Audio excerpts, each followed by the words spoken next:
Ya estamos aquí otra vez, a las 6, y vamos a retomar lo que decíamos ayer.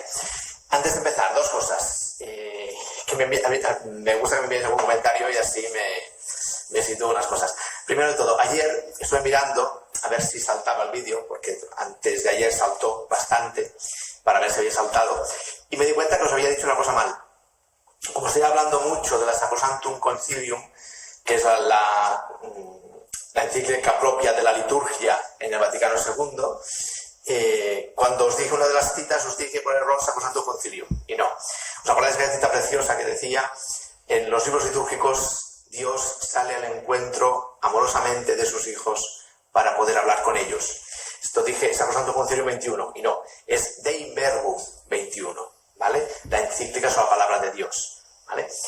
Para los que vayáis para la nota, aprovechad estas catequesis también para buscaros, se puede buscar por internet perfectamente, y vais al Vaticano, tenéis las encíclicas, Vaticano II, y nos leemos los textos magisteriales, que a veces la mayoría del pueblo de Dios no ha leído las encíclicas magisteriales, el magisterio de la Iglesia. Entonces quizás es una buena manera. A veces buscamos libros para leer, y eso también, paréntesis, vamos buscando el último libro del último personajillo gurú que nos da...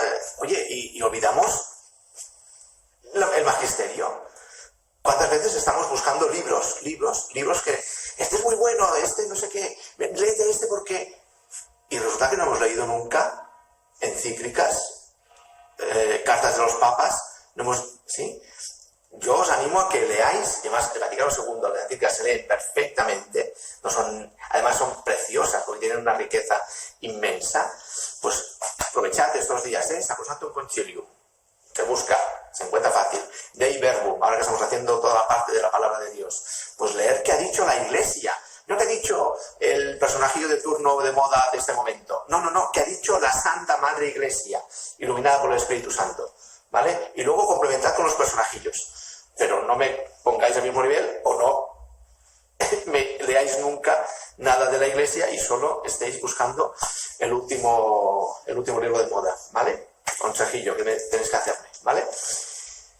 Dicho esto, una cosa que me llama, que una persona me dijo, te has olvidado una cosa de la oración colecta. Digo, pues estuve 3 cuartos de hora hablando. Y tiene razón, me olvidé de una cosa, de la prisa. Pero no la del sacerdote, cuando a veces hace el silencio, no. De la prisa del pueblo de Dios en sentarse. Muchas veces está el sacerdote diciendo la oración, por Jesucristo tu Hijo, que contigo y con el Espíritu Santo vive por los siglos de los siglos, y la gente está sentándose ya. El amén, hay gente que lo dice sentado ya. Oye, calma. Estamos en pie todos, decimos amén y nos sentamos. ¿Vale?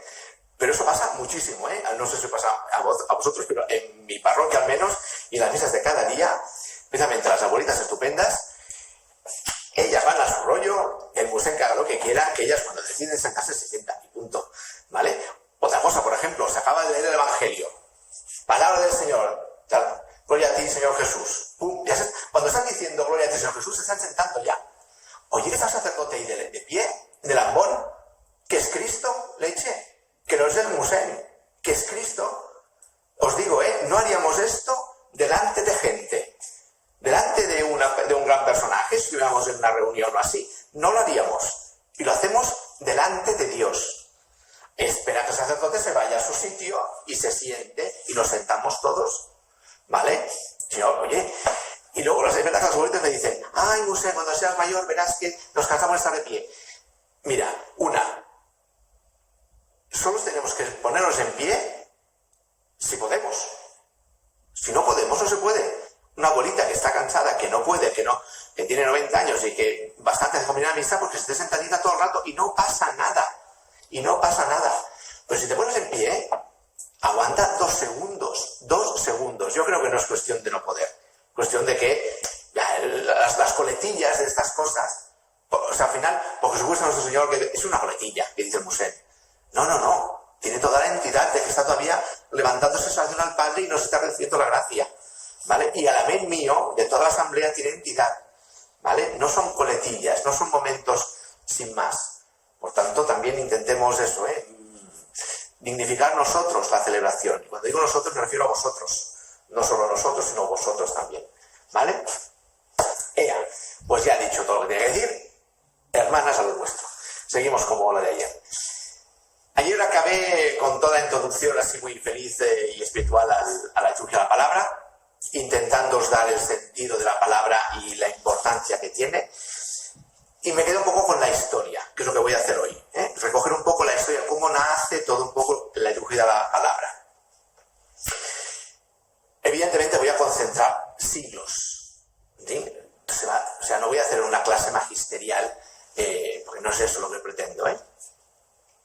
Voy a reducir mucho, evidentemente.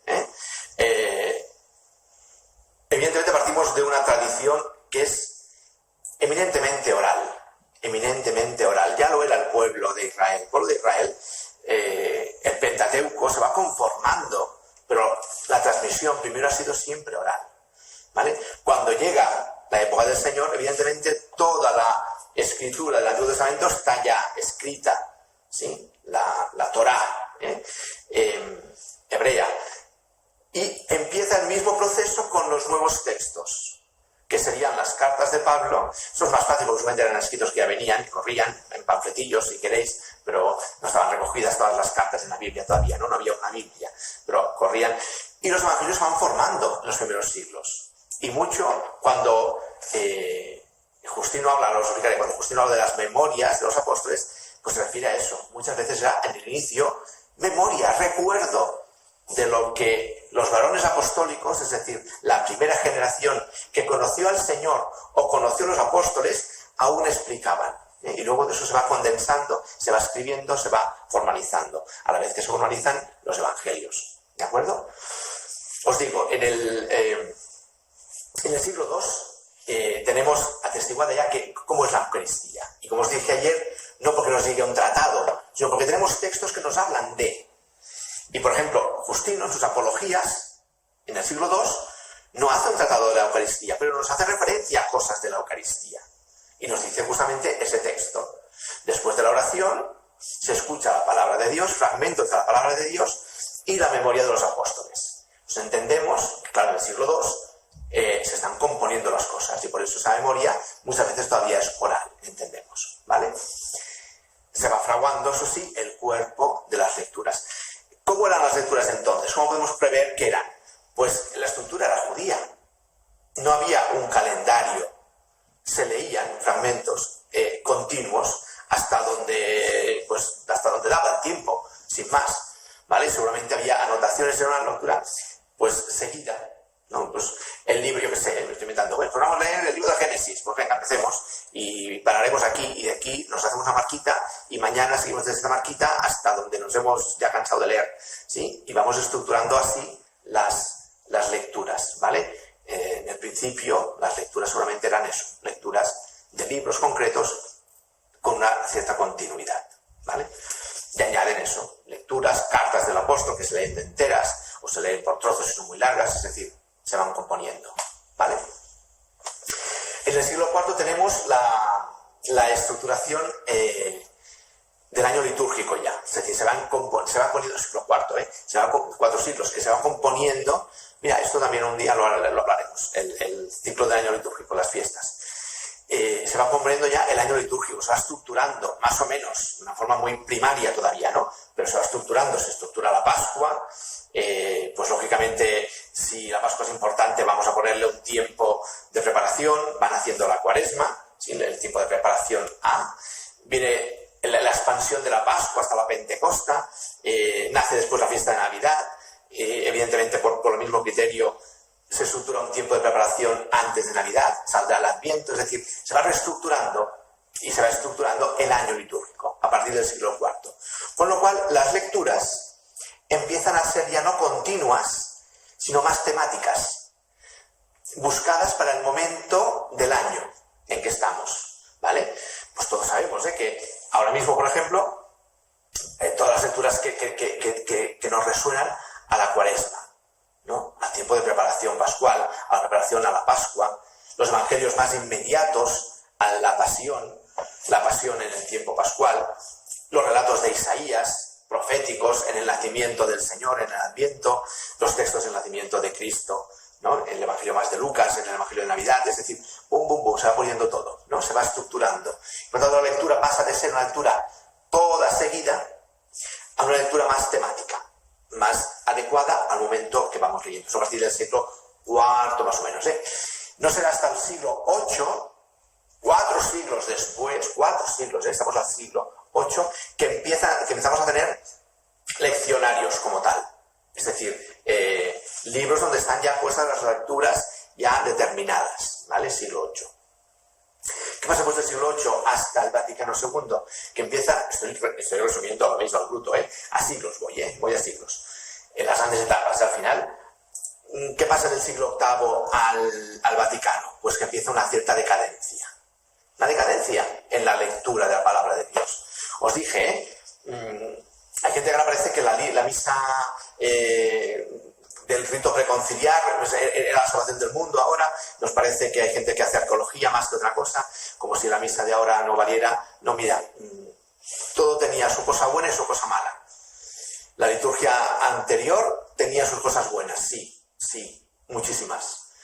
Y la liturgia de ahora tiene cosas malas, sí, también.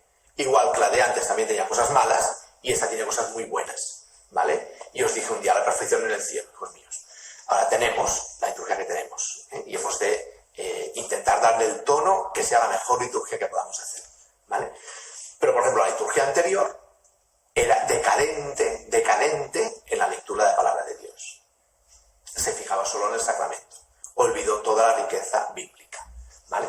De hecho, las lecturas que anteriormente, desde el siglo IV, siglo VIII, sabemos que había 3 lecturas, como tenemos ahora los domingos, y había una riqueza de lecturas, eso se suprime. Por cierto, ¿por qué sabemos que hay 3 lecturas? No porque nos hayan llegado textos que nos digan estas lecturas se tienen que hacer, Nos ayuda mucha cosa. Nos ayuda la tradición de la Iglesia, no solo lo que nos lleva escrito. Nos ayuda, por ejemplo, el ver los bemas. ¿Qué son los bemas? Los bemas son el espacio litúrgico de la palabra de Dios en las iglesias antiguas. Tú te vas a Roma y están las iglesias las más antiguas y veis que tiene el altar elevado. Eso sería para hacer un día nos vamos a Roma un día. Cuando pase todo esto, nos vamos a Roma conmigo y lo veis. Están las iglesias antiguas y los altares siempre están muy altos para recordar la sala alta de la que habla el Evangelio de los Apóstoles, donde se preparó la Santa Cena, ¿sí? Son muy elevados siempre. Y en el medio de la nave hay como un coro, como estaría, por ejemplo, la Catedral de Barcelona, que está el coro en medio. Pues eso estaba así. ¿Por qué? Os dije, no hay micros. Por tanto, la asamblea, para escuchar, no escucha desde allá. Entonces, se ponen los ambones en el centro, para que se oiga mejor. Estos ambones tienen una estructura preciosa, los ambones. Y que os digo, el ambón el ambón no es esto, Esto, muchas veces el ambón es esto, con un trapito, y le llamamos ambón. No, esto es un faristol en catalán, en castellano no sé cómo se llama, no sé cómo se llama, es igual, ¿vale? Pero no es un ambón. Un ambón es un espacio litúrgico, es una cosa como Dios manda. ¿Cómo eran los ambones antiguamente? Incluso estaban en diferentes sitios y de diferentes alturas. Querían simbolizar lo que estaba leyendo. Había ambones, muchas veces ambones triples, es decir, 3 ambones. Uno a esta altura, desde donde se leía las profecías del Antiguo Testamento, las primeras lecturas, los salmos. Había otro ambón por encima para leer las memorias de los apóstoles, las cartas de los apóstoles. Es decir, digamos, de alguna manera intentaban expresar que esa palabra de Dios era un poco más alta, porque estaba ya iluminada por Cristo, ¿sí? Y luego había un ambón especial solo para el Evangelio, mucho más alto, y con el pie del cirio pascual al lado, ¿sí? Para poner el cirio pascual durante el tiempo de Pascua. Muchas veces con diferentes alturas, y el más elevado. A veces eran como un circuito de escaleras, donde había 3 pisos. El Antiguo Testamento, el Nuevo Testamento, las cartas y el Evangelio por encima de todo. Es decir, podemos ver incluso por el arte, por el espacio litúrgico, cómo se celebraba, que habían 3 lecturas. Lo sabemos, porque si hay espacio para 3 lecturas, es que se hacían 3 lecturas. Y en estos 3 grados, ¿vale? Aparte de los textos que tenemos, ¿vale? Por tanto, una primera decadencia del siglo VIII hasta Vaticano II es que pasan a haber 2 lecturas. Y eso seguramente los más mayores lo recordáis, cuando celebrábamos. No de espaldas, recordad, todos a oriente. Había los 2 lados, el lado de la epístola y el lado del Evangelio. ¿Os acordáis? El altar tenía los 2 lados. Y de hecho, la gente se distribuía así. ¿En qué lado te sientas? El lado del Evangelio, el lado de la epístola. ¿Vale? ¿Por qué? Que se leía un fragmento de la palabra de Dios, cortito, además en latín. O sea, que la gente, rosarios, porque no se entraba de nada.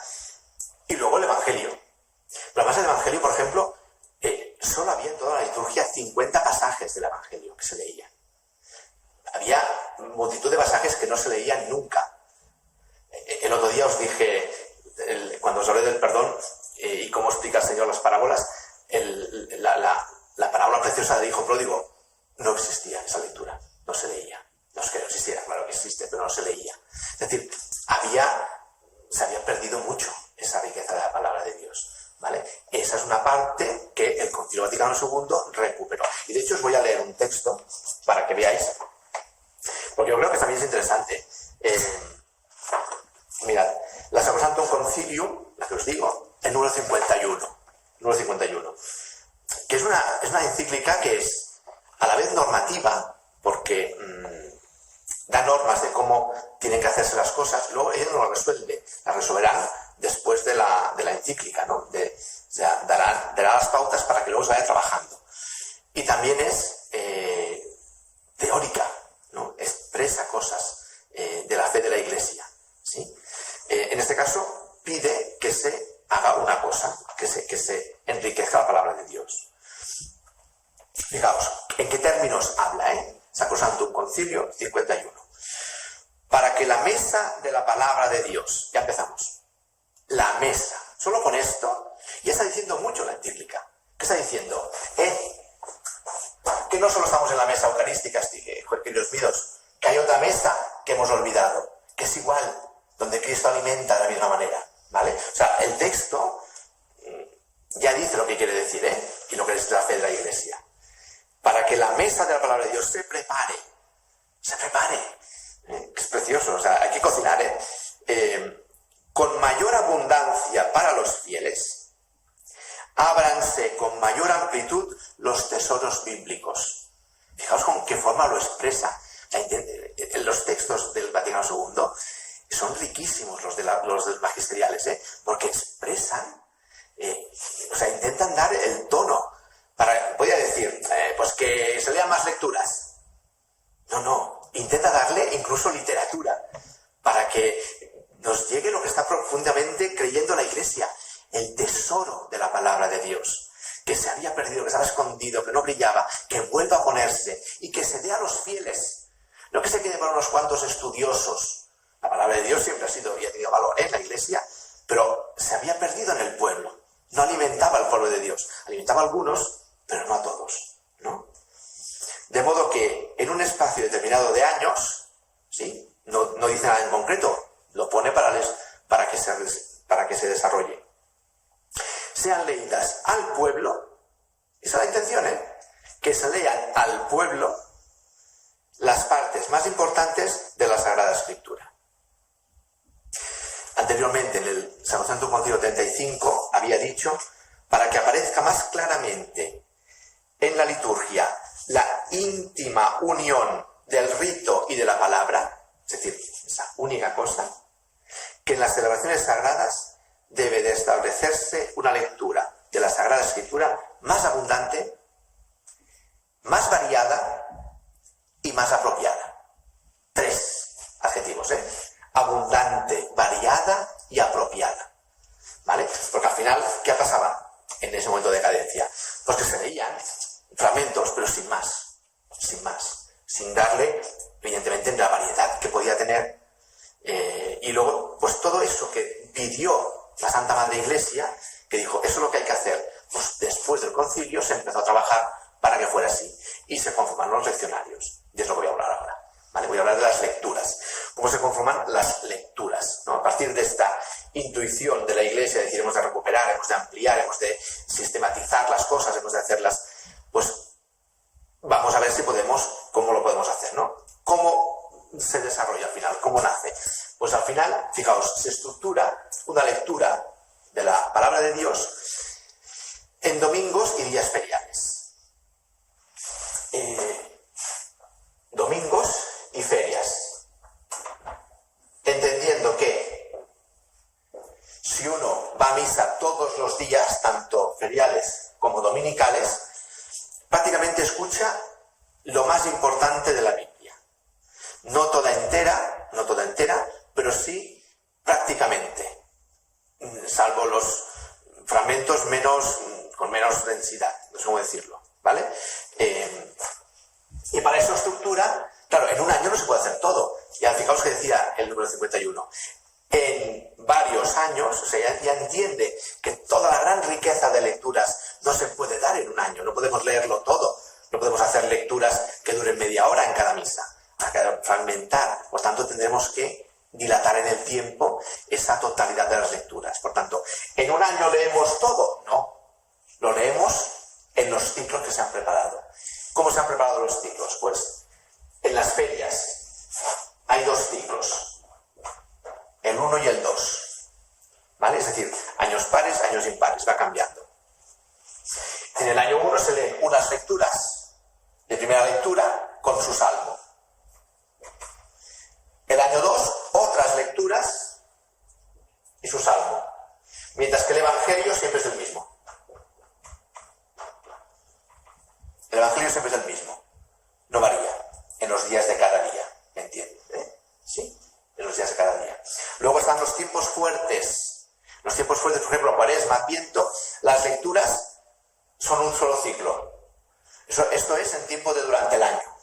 ¿Vale? Esto es en tiempo de durante el año. Los tiempos fuertes, año par, año impar, es igual. Siempre serán las mismas lecturas. Siempre, cada año. Que son además temáticas. Y especialmente buscadas para que la primera lectura y el Evangelio coincidan en el tema de esa lectura concreta, ¿vale?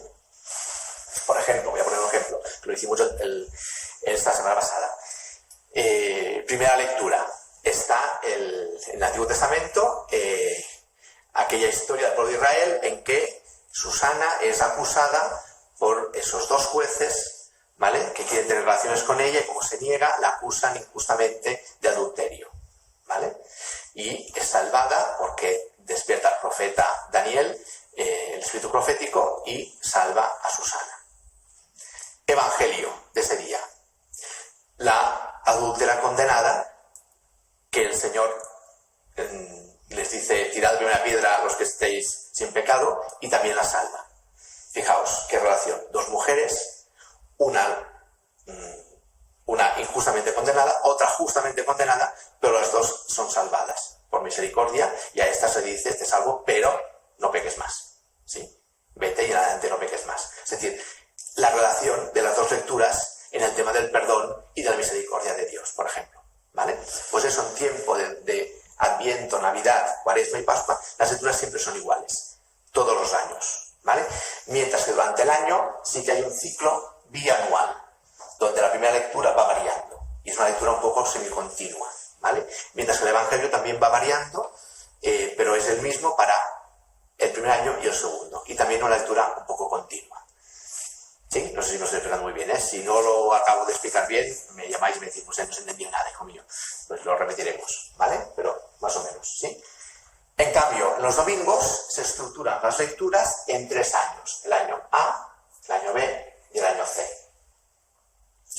Es decir, en cada uno de estos años, las lecturas son propias. Y los evangelistas se dividen los 3 sinópticos, Mateos, Marcos y Lucas, en cada uno de de los años. Recordad, Evangelio sinóptico. De los 4 evangelios, Mateos, Marcos y Lucas, son los 3 que son más parecidos, incluso de estructura, de cronología, de todo, incluso de teología. Se llaman los sinópticos, porque son se podían poner en paralelo y ver que casi tiene una estructura muy parecida y los textos son muy parecidos. Pues estos 3 se dividen en 3 años. Cada año leemos un fragmento de los evangelios de cada uno de ellos, ¿vale? Pongo otro ejemplo. Cuaresma. Primer domingo de Cuaresma, que escucharemos siempre. Las tentaciones de Cristo, ¿vale? La primera lectura, el Salmo, y la segunda será diferente en cada uno de los años. El Evangelio siempre será el de las tentaciones, pero según uno de los 3 evangelistas. El año A escucharemos una lectura, un salmo y una segunda lectura, y las tentaciones según San Mateo.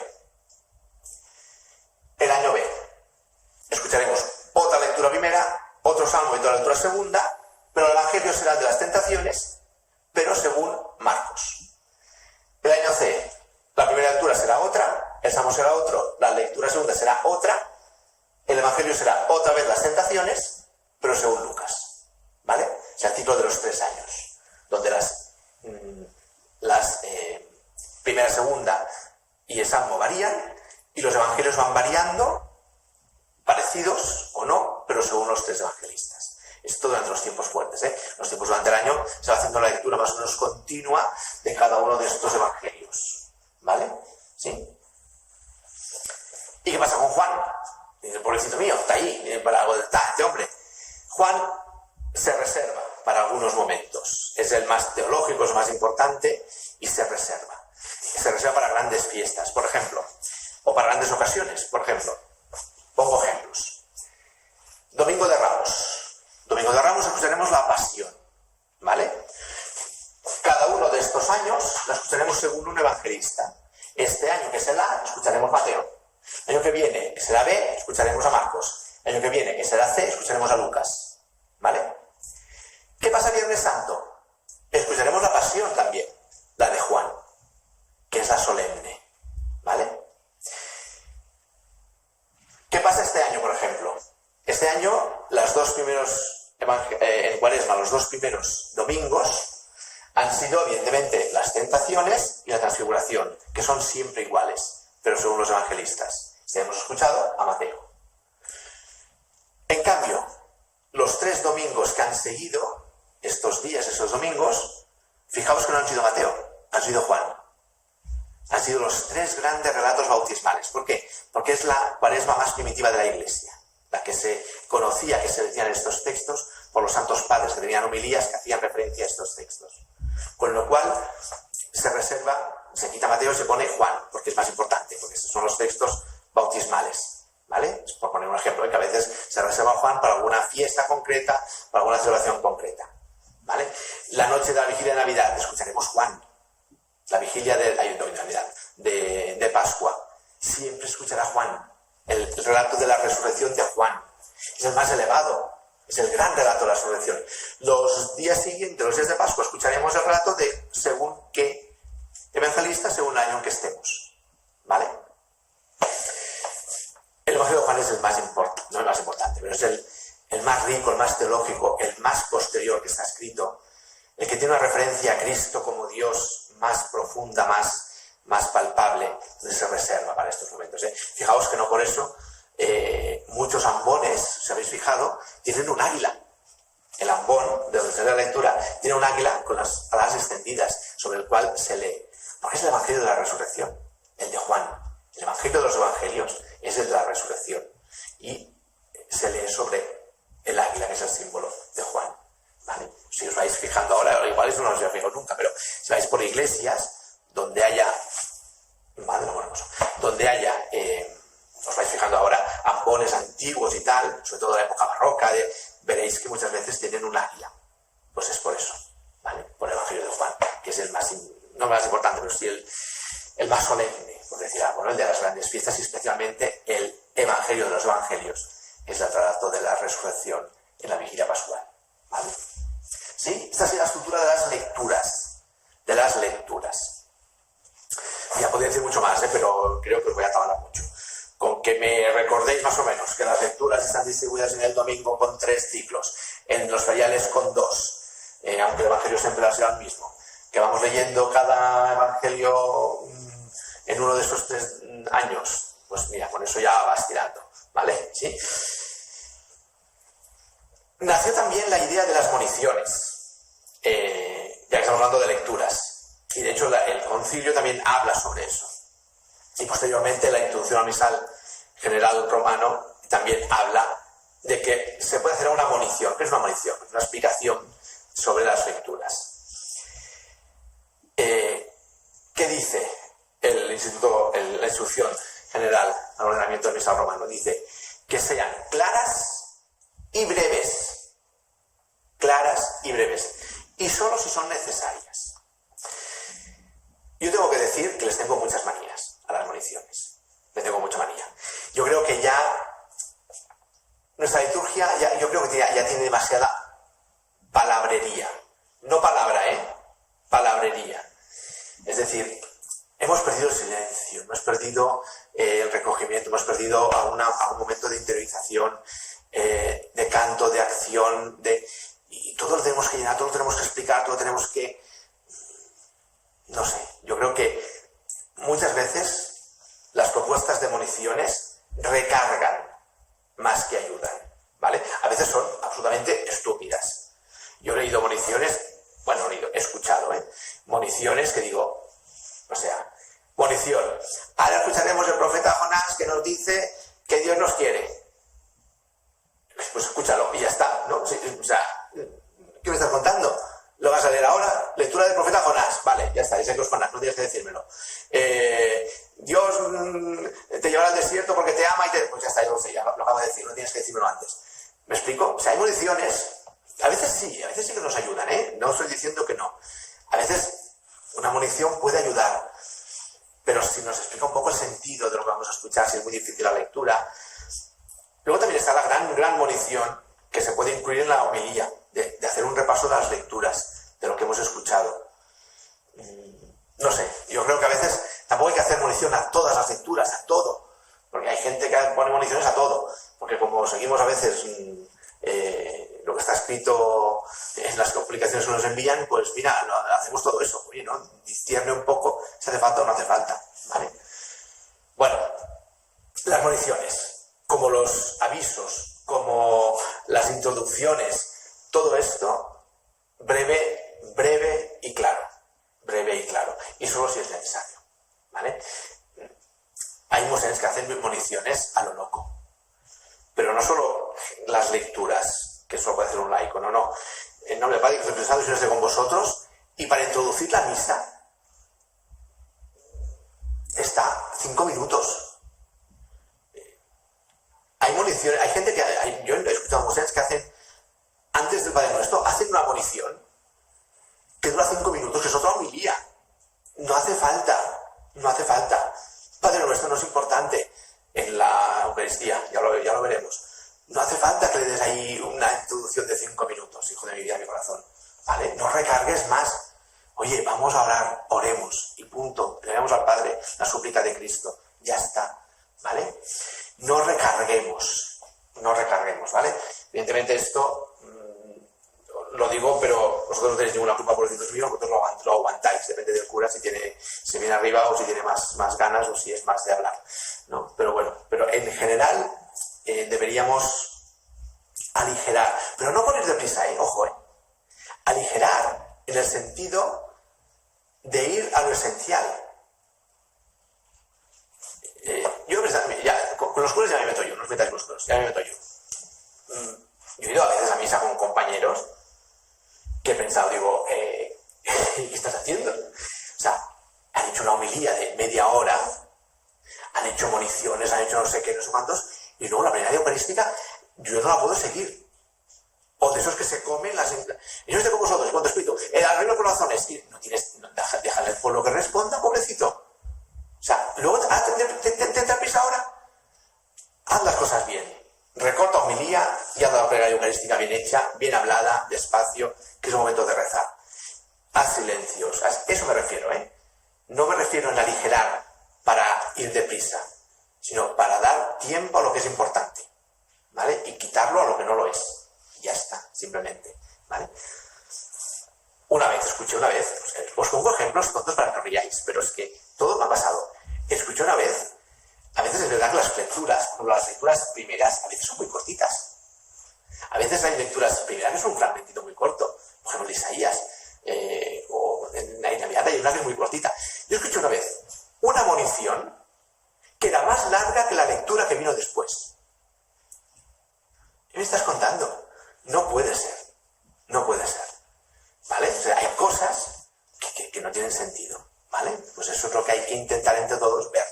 Y cuando pasa estas cosas, pues con cariño, se lleva al museo y se dice, museo, hoy la monición ha sido guapa, La lectura casi no la hemos escuchado, pero la monición se dice con cariño, ha sido simpatiquillo y, ¿vale? Bueno, venga, lecturas, ¿vale? Porque si no, mira que nos 5 minutos ya. ¿Sí? ¿Lo tenemos claro? Voy a mirar si está grabando y cojo el papel para borrar. A ver. Anda, pues sí, está grabando. Venga. Después de las lecturas así en general un poco, para que tengamos una estructura, evidentemente no voy a hablar de todas las lecturas porque es imposible, ¿no? Vamos al Salmo. ¿Vale? Creo que es importante hablar del Salmo. Que lo tenemos también olvidadillo a veces, ¿vale? Las lecturas, el Evangelio, pues estos son las lecturas. Ya está, sin más. El Salmo. Empiezo, no lo acabaré hoy, pero empiezo, tengo 5 minutos, empiezo un poco. Lo tenemos atestiguado, o sea, sabemos que hay Salmo en la Eucaristía, pero saber lo que decir porque lo tenemos ya escrito, que había en el siglo III. En el siglo III tenemos textos que nos hablan del Salmo, de la lectura, de las lecturas, dentro de las lecturas de la Iglesia ya se hablaba del Salmo. El siglo IV y V, que es el gran esplendor de la liturgia, los santos padres nos hablan del Salmo de una manera. O sea, hay homilías de San Agustín que se refieren al Salmo y que nos dicen cómo se cantaba, cómo se...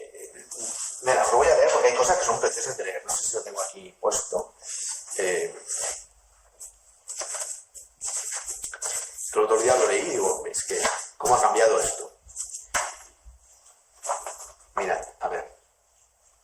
¿Dónde lo leí el otro día? Mira. San Agustín, en un comentario que hace al Salmo 41, dice, textual, no cantemos la respuesta con rutina, es decir, se cantaba la respuesta, ya sabemos algo. Fijaos, ¿cómo sabemos que se cantaba la respuesta como la cantamos ahora también? Y que la cantaba la asamblea. No porque tengamos un tratado, no porque nos ha llegado un libro con las rúbricas, con las cosas que están escritas de cómo se hacía la misa, no. Porque tenemos textos antiguos que nos hablan de eso. Un texto, un comentario de San Agustín sobre un salmo nos dice, porque está explicando que está diciendo en el texto, no lo cantemos así, por tanto entendemos que se cantaba. ¿Vale? No cantemos la respuesta con rutina, sino tomémosla como bastón de viaje.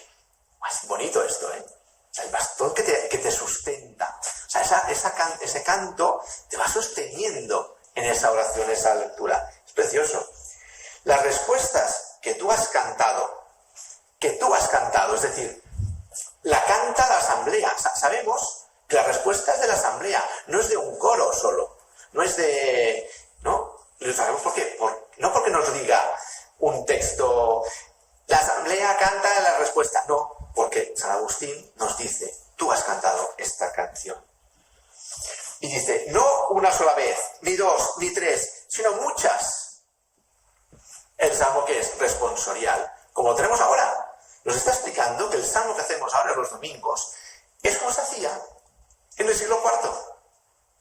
Por estrofas y añadiendo la respuesta entre medio, ¿vale? Y esa respuesta es este bastón de viaje, ¿no? Que te va sosteniendo.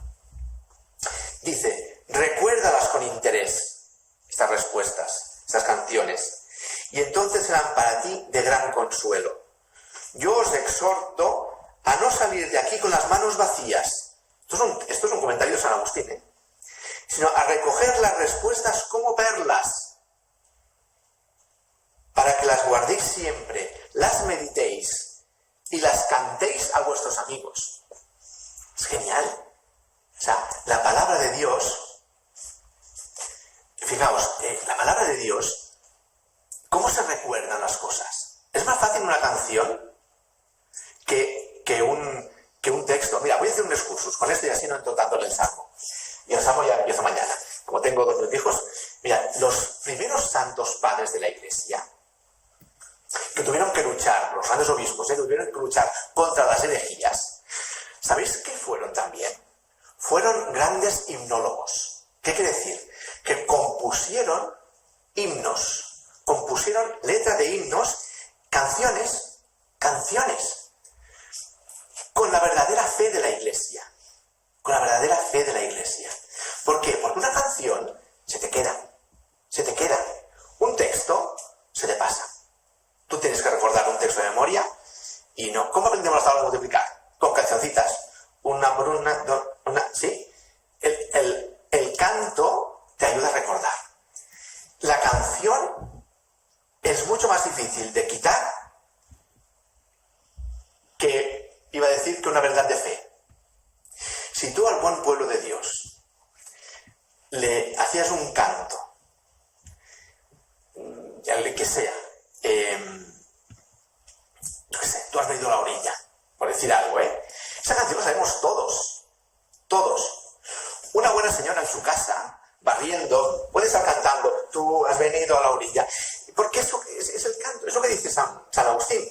Quédate con esa respuesta, con ese canto, como una perla, que te ayude en momentos de consuelo, que la puedas cantar a tus amigos. O sea, expresa la fe, canta en tu casa, ¿no? Haz esos cantos. Yo conozco niños pequeños que me cantan cosas de misa, si bien los niños pequeños que vienen a misa, y son los que tenéis, un día te los encuentras que dices, ¿qué está cantando? Está cantando el santo. Un niño de 2 o 3 años está cantando el santo. ¿Por qué? Pues porque memorizan y cantan cosas. No sabe lo que canta, pero canta el santo. Que hace mucha gracia y dices, míralo. Y yo en la otra parroquia que estaba, en la otra tuve la suerte de tener muchos niños pequeños, muchos. Y en la misa de la mañana, yo me acuerdo, por ejemplo, que ellos los ponían de pie en el banco. Y había 2 pequeñitos, 2 mellizos, que cantaban a lo loco. Yo los oía cantar, El Gloria lo cantaban. Con sus, yo qué sé que tendrían en ese momento, tendrían 4 años o una cosa así. Y cantaban el Gloria. Y me acuerdo que empezó Cuaresma, quitamos el Gloria. Y estaban enfadados. Pero enfadados porque, claro, ese canto lo habían puesto aquí de que se cantaba cada domingo. Al primer domingo que de esto, que no hemos cantado ese. Pues estaban indignados conmigo, porque no había puesto Gloria. Los cantos se nos quedan. Y así es como los primeros padres vencieron muchas veces las herejías. Porque ante una afirmación, yo qué sé, por decir algo, una herejía en que Cristo no vino a la orilla. Tú pones el canto tú has venido a la orilla, ¿y qué estás dando? La verdadera fe, que sí que es que Cristo vino a la orilla, en lugar de la fe herética que dice que no, y esa no se la quitas a esa señora. Aunque otro le diga que no vino a la orilla, que no vino a la orilla, incluso ella puede llegar a pensar, a lo mejor no vino, ella fregando, canta, tú has venido a la orilla, y eso es lo que queda, y eso es lo que se transmite, el canto. Y los cantos cuestan de quitar, y si están llenos de fe, esa fe se transmite. Ahora, los villancicos, hijos míos, los villancicos. Yo hice una vez una homilía solo con villancicos, ¿sí? Expresar la fe. Dime, niño, ¿de quién eres? Soy de la Virgen María y del Espíritu Santo. ¿Qué os explico en la icona del nacimiento? Que José no tiene nada que ver. Pues ese canto está aquí. Y hay gente que no crea, sabe esa canción, porque es tradicional. Y está transmitiendo la fe de la Iglesia, que Jesucristo es Dios verdadero, Hijo del Padre, nacido de Virgen María. Soy de la Virgen María y del Espíritu Santo. Eso es lo que quiero decir. Los salmos cantados, cantados, nos ayudan a retener la fe de la Iglesia. ¿Vale? 3/4 de hora y así ya no empiezo con el Salmo hasta mañana, pero ese pequeños cursos de ahora también me ha ido bien para entender lo que decía San Agustín. No os vayáis con las manos vacías de la Eucaristía. Recordad los cantos, vividlos en casa. Esa respuesta que has cantado, las respuestas están de memoria. De memoria. Los salmos, ¿lo sabéis? Muchas respuestas de memoria. Muchos cantos de memoria. Cantados también en casa. Y que nos ayuden en nuestra oración personal también. ¿Sí? Y de fe. ¿De acuerdo? Bueno, pues mañana empiezo con el salmo, ¿vale? Porque si no, hoy lo voy a dejar cortado. ¿De acuerdo? Pues eso, sin más.